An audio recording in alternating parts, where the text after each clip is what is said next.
So this is the KICKER 10.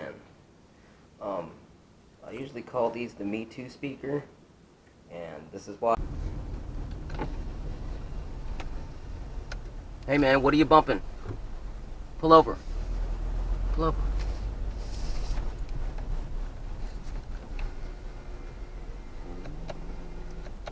Find out what he's bumping.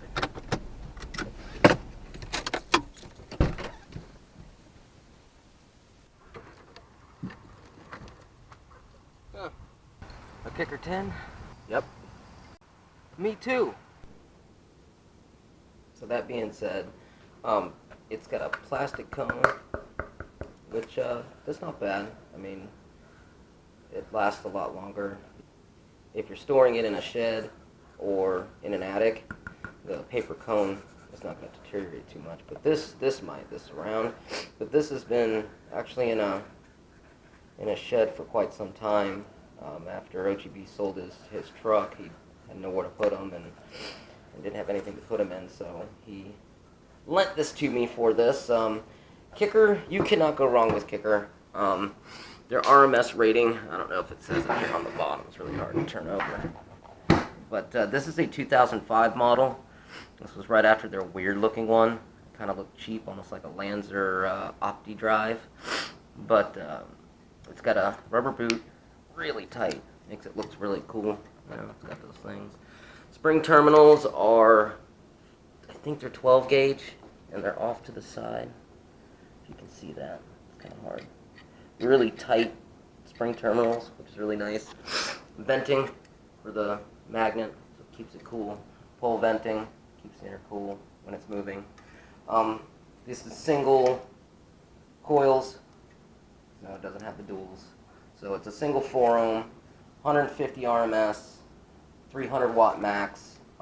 Can't go wrong with these. Walmart sells them. They look similar, but they have more. These are more straight. You know, they're not spidered out like that. Double stitch. I like the yellow. It actually, you know, sets it off.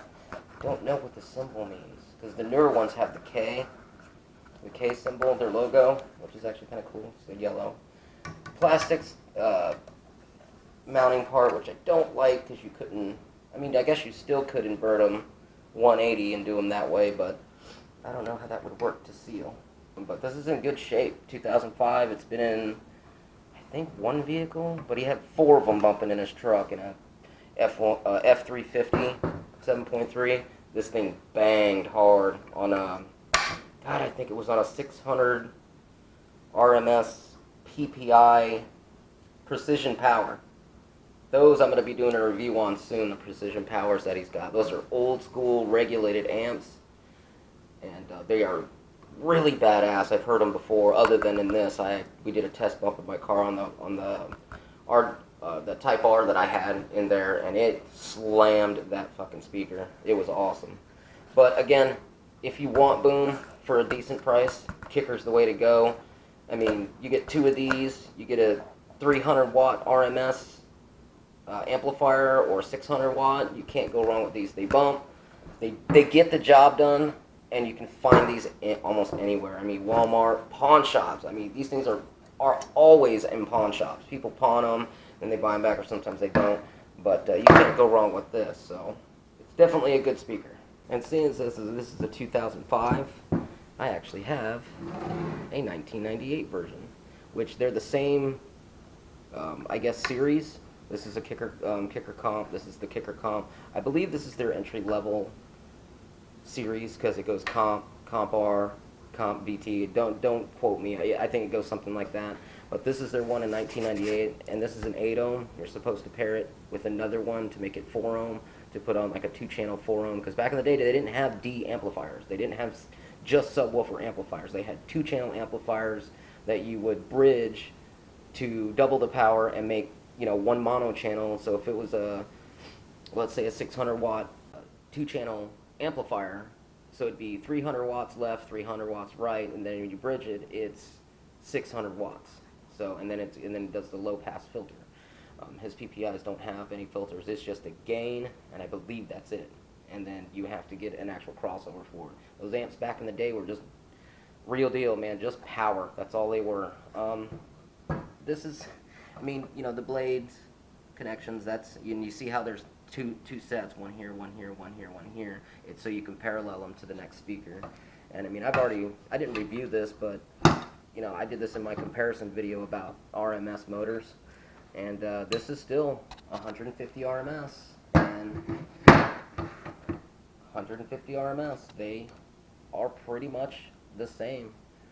I mean, their poles are, you know, this one's bigger, it's got a screen in it, this one doesn't. Still water designs from that company. But that's cool. One of these days I want to put this in a box. I have 2 of them and actually bump them. I've never heard them, so 2 of them would be 300. I have a 300 watt MTX amp that I want to try doing it with that before I end up giving that away.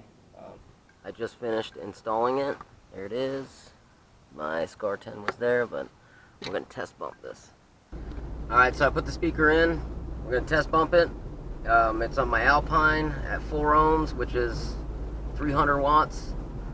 So this should be okay. I've got it set to where I want. Here we go.